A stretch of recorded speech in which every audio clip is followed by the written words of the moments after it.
అందరికీ నా నమస్కారాలండి. ఇప్పుడు మీరు చూస్తున్నది 10th క్లాస్ CBSE సిలబస్ ఆంధ్రప్రదేశ్‌లో ప్రవేశపెట్టబడినటువంటి నూతనమైన సిలబస్ అన్నమాట ఇంగ్లీష్‌కి సంబంధించి. టోటల్ మీకు ఈ ప్లేలిస్ట్‌లోనే మీకు టెక్స్ట్ కానివ్వండి, సప్లిమెంటరీ రీడర్ కానివ్వండి, వర్క్ బుక్ కానివ్వండి, గ్రామర్ కానివ్వండి, మీకు ప్రతీదీ కూడా ఇక్కడ మీరు చూడండి గ్రామర్ చూడండి unit wise first unit grammar, second unit grammar, third unit grammar, ఆ విధంగా ప్రతి యూనిట్ గ్రామర్ కూడా మీకు ఈ ప్లేలిస్ట్‌లో అవైలబుల్గా ఉంటాయి. మీకు ఐ కార్డ్స్, ఎండ్ స్క్రీన్స్ డిస్క్రిప్షన్లో అవైలబుల్గా ఉన్నాయి. ఒకవేళ మీకు ఎలా యాక్సెస్ చేయాలో తెలియని పక్షంలో దయచేసి మీరు సింపుల్గా కామెంట్లో 10 లింక్ అని గనక అడిగినట్లయితే 10 లింక్ అని గనక మీరు అడిగినట్లయితే ఖచ్చితంగా నేను ఈ వీడియో ఏవైతే ప్లేలిస్టులు ఉన్నాయో అవన్నీ కూడా మీతో పంచుకుంటాను. మనం ఇప్పుడు క్లాస్ 10వ తరగతి చాప్టర్ 3 వచ్చేసి 2 స్టోరీస్ ఆఫ్ ఫ్లయింగ్ అనేటటువంటి 2 కథలు అనేవి ఉన్నాయి. ఈ 2 కథల్ని కనుక మనం గమనించినట్లయితే 2 కూడా ఫ్లయింగ్కి సంబంధించినవి, అంటే ఎగరడానికి సంబంధించినవి. మొదటి కథను మనం చూసుకున్నట్లయితే ద ఫస్ట్ ఫ్లైట్. ఈ ఫస్ట్ ఫ్లైట్లో ఒక చిన్న పక్షి పిల్ల సీగల్ తాను ఎగరడానికి పడినటువంటి ఎంతో కష్టపడుతుంది అండ్ భయపడుతుంది, ఆ సముద్రాన్ని చూసి వణికిపోతుంది. ఆకలి ఏదైతే ఉందో తన్ని నడిపిస్తుంది. ఆ ఆకలి నడిపింపు ఏదైతే ఉందో దానివల్ల తల్లి చేసే చిన్న చమత్కారం వల్ల అది ఎగరడం, అందరికన్నా వేగంగా వెళ్ళడం, అంతేకాదు సముద్రం మీద అలల మీద కూడా తాను కూర్చొని అండ్ ఆస్వాదించడం అనేది ద ఫస్ట్ ఫ్లైట్లో మనం చూసాం. దీనికి దానికి పోలిక కొంచెం ఉన్నట్టు అనిపిస్తుంది.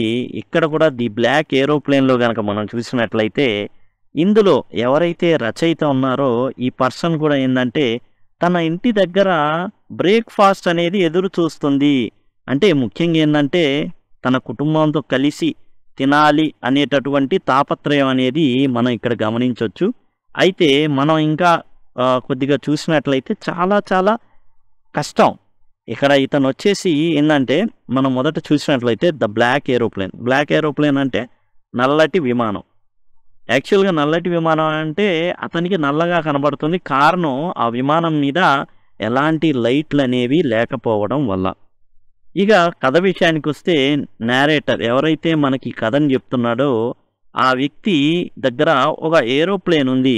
అదేంటంటే డకోటా ఏరోప్లేన్, పాతది. 2 ఇంజిన్లు ఉంటాయి దీనికి. ఒక ఇంజిన్లో ఇంధనం అయిపోయి ఉంటుంది, ఇంకా ఒక ఇంజిన్లో అది కూడా చాలా తక్కువగా ఉంటుంది. ఆకాశంలో ఎగురుతున్నాడు.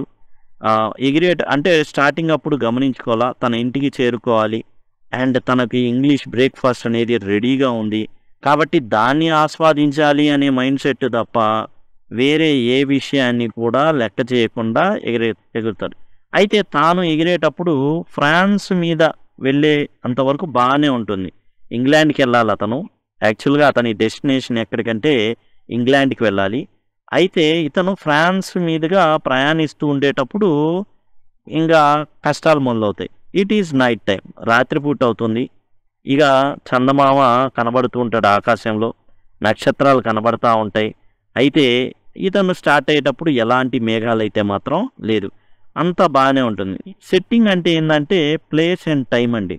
ఏ కథకైనా కానీ సెట్టింగ్ ఉంటుంది, ఎక్కడ జరుగుతుంది, ఏ సమయంలో జరుగుతుంది, దీన్ని సెట్టింగ్ తెలియజేస్తుంది. ఇక సిచ్యువేషన్, వచ్చినటువంటి సిచ్యువేషన్ ఏంటి అంటే the flight is going smoothly until the narrator encounter storm clouds near Paris. ప్యారిస్కి రాగానే అక్కడ కొన్ని మేఘాలు ఉంటాయి, దట్టంగా నల్లగా ఉంటాయి. ఈ నల్లగున్న మేఘాల్లోకి ఇప్పుడు ఇతను ప్రయాణించాలి లేదా రిటర్న్ వెళ్ళాలి. తాను ఏదైతే ప్రదేశాన్ని రిటర్న్ అవ్వాలి. కానీ ఇక్కడ ఇతనికి ఏంటంటే ఇంటికి వెళ్ళాలి, కుటుంబంతో కలవాలి.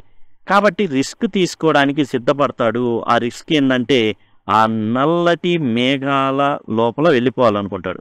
They are faced with dilemma of whether to turn back or proceed. అంటే హీ వాజ్ ఫేస్డ్, అతనికి ఒక్కటే ఉంది.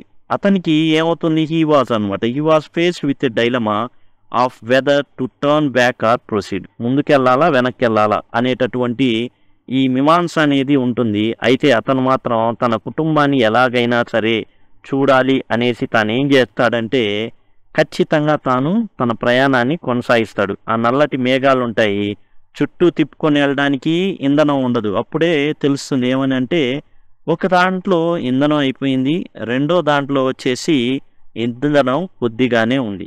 ఈ కొద్ది ఇంధనాన్ని జాగ్రత్తగా ఇది చేసుకోవాలి. ఏం చేయాలి? వెనక్కి తిరిగి వెళ్ళాలంటే కష్టమే, ముందుకు వెళ్ళాలంటే ఈ మేఘాలు ఉన్నాయి. మొత్తానికి ఈ మీమాంసలో రిస్క్ తీసుకోబోతున్నాడు, మేఘాల గుండా వెళ్ళబోతున్నాడు. కాన్ఫ్లిక్ట్ అంటే వచ్చిన ప్రమాదం లేదా కష్టం ఏంటి? The narrator decides to fly into the storm despite the risk, but soon loses radio, compass and visibility. ఇక్కడ మనం జాగ్రత్తగా గమనించినట్లయితే ఇతని కష్టాలు ఎలా స్టార్ట్ అవుతాయంటే, ముందు ఇంధనం అయిపోతుందనే విషయం తెలుస్తుంది. తర్వాత ఏదైతే కంట్రోల్ రూమ్ ఉందో, ప్యారిస్ కంట్రోల్ రూమ్, వాళ్ళకి తెలియజేస్తుంటారనమాట. అదే కదా ఉంది అక్కడ ఆ ప్యారిస్ కంట్రోల్ రూమ్ వాళ్ళకి. తర్వాత కంట్రోల్ రూమ్ ఏదైతే ఫ్లైట్ కంట్రోల్ రూమ్ ఉందో వాళ్ళకి తెలియజేస్తుంటాడు. ఏమనంటే కంట్రోల్ రూమ్కి తెలియజేస్తాడు. ఇక ఇతను మాట్లాడుతూ ఉంటాడు. ఇంతలోకి ఆ మేఘాల్లోకి, నల్లటి మేఘాల్లోకి వెళ్ళంగానే దిక్సూచి అయిపోయింది, రేడియో పాడైపోయింది, ఏం కనబడదు, ఎటు చూసినా చీకటిగా ఉంటుంది. అయితే ఇందులోనే ఆ చీకటిలోనే ఒక రిజల్యూషన్ అనేది కనబడుతుంది, ఒక సమాధానం, ఒక ఆన్సర్ అనేది వస్తుంది. ఏంటంటే, another mysterious airplane appears in the Storm. ఈ తుఫాను ఏదైతే మేఘాలు ఉన్నాయో ఆ మేఘాల్లో గుండా ఇంకొక ఏరోప్లేన్ అనేది తన పక్కనే ప్రయాణిస్తుండడం గమనిస్తాడు. అతను ఏం చేస్తాడంటే, అక్కడ ఎవరైతే పైలట్ ఉన్నారో ఆ పైలట్ ఏం చెప్తాడంటే, నన్ను ఫాలో అని చెప్తాడు. ఏదైతే ఈ విమానం ఏదైతే ఉందో అది ప్రయాణిస్తున్న దానికి ముందుగా వెళ్ళిపోయి దారి చూపించడం మొదలు పెడతాడు. Guiding the narrator safely to an airport runway before disappearing without a trace. Runway ఇతను వెళ్తాడు, మేఘాలు గుండా అట్లా మేఘాలన్నీ కూడా తెరుచుకుంటాయి. వెళ్ళంగానే రన్వే కనబడుతుంది, రన్వే దిగేస్తాడు. అయితే ఈ నల్లటి విమానం ఏదైతే కాంతి లేనటువంటి ఆ విమానం ఏదైతే లైట్ లేని విమానం ఉందో దాని జాడ మాత్రం తెలియదు.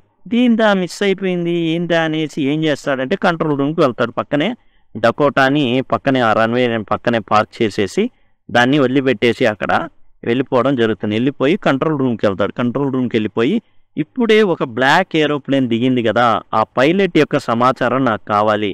ఎందుకంటే అతను నాకు దారి చూపించాడు, అతనికి నేను థ్యాంక్స్ చెప్పాలి. నేను థ్యాంక్స్ చెప్పలేకపోయాను, అతను కనిపించలేదు అనగానే అక్కడ ఉన్నటువంటి ఎవరైతే ఒక ఆమె ఉందో ఆమె ఏం చేస్తుంది అంటే ఆశ్చర్యంగా చూస్తుంది.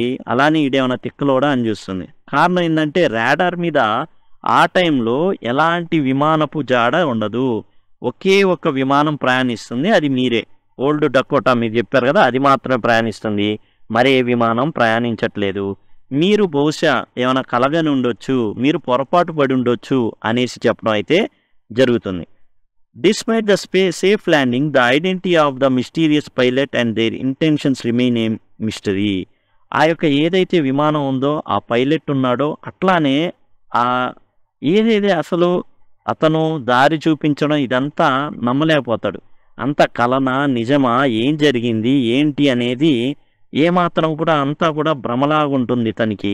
Leaving the narrator questioning the experience. అసలు అనుభవాన్ని, ఏంది ఇది ఇట్లా జరిగింది, నన్ను అసలు దారి చూపించాడు కదా, ఇలా ముందుకు వచ్చేసి దారి చూపించాడు కదా, మరి అతను నేను ఈ మేఘాలు అడ్డు తొలిగేసరికి రన్వే మీద దిగేసరికి అతను లేకపోవడం ఏంది. అది కూడా ఏం చెప్తుంది, రాడార్ అని ఉంటుందండి. రాడార్ అంటే వాళ్ళకు స్క్రీన్ ఉంటుంది, ఈ విధంగా ఉంటుంది, ఈ విధంగా దీని మీద చుక్కలు డాట్స్ లా కనబడతాయి, ఏ విమానం ఎక్కడ ప్రయాణిస్తుంది అనేసి కనబడడం అయితే జరుగుతుందన్నమాట ఆ స్క్రీన్ మీద. ఆ రాడార్ మీద ఈ రాత్రిపూట కేవలం ఇతనొక్కడే ప్రయాణిస్తున్నట్టు నోట్ అయి ఉంది తప్ప మరి ఎవ్వరు కూడా లేరు. అయితే తన కుటుంబాన్ని సేఫ్గా చేరుకోగలిగాడు ఈ వ్యక్తి. కాకపోతే చాలా పెద్ద రిస్కే అతనైతే చేశాడనమాట కుటుంబం కోసం. కుటుంబంతో ఎట్లా అయినా సరే హాలిడేస్, తాను అనుకున్నటువంటి హాలిడేస్ని గడపాలనేసి తాను ఆ ప్రయత్నం అయితే చేశాడు. సఫలీకృతం అయ్యాడు. కానీ కొంచెం అటు ఇటు అయి ఉంటే మాత్రం చాలా భయంకరంగా ఇంకో వార్త అనేది మనం వినాల్సి వచ్చేది. This is the summary of the black aeroplane. దీనికి సంబంధించినటువంటి క్వశ్చన్ అండ్ ఆన్సర్స్ ఏవైతే ఉన్నాయో అవన్నీ కూడా మీకు అందుబాటులో ఉన్నాయి.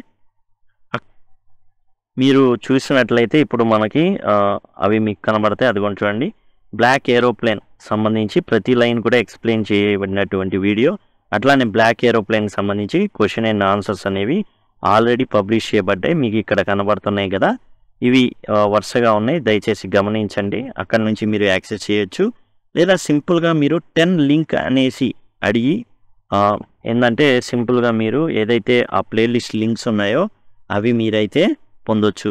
ఇదండి టోటల్గా వచ్చేసి ద బ్లాక్ ఏరోప్లేన్ గురించి చాప్టర్ 3లో ఉన్నటువంటి 2 పాఠాలు ఉన్నాయి, 1 and 2. ఒకటి ఫస్ట్ ఫ్లైట్ కాగా ఇంకోటి బ్లాక్ ఏరోప్లేన్. ఈ 2 కూడా మనం అయితే చూడడం అయితే జరిగింది. దయచేసి గమనించండి. Thanks a lot.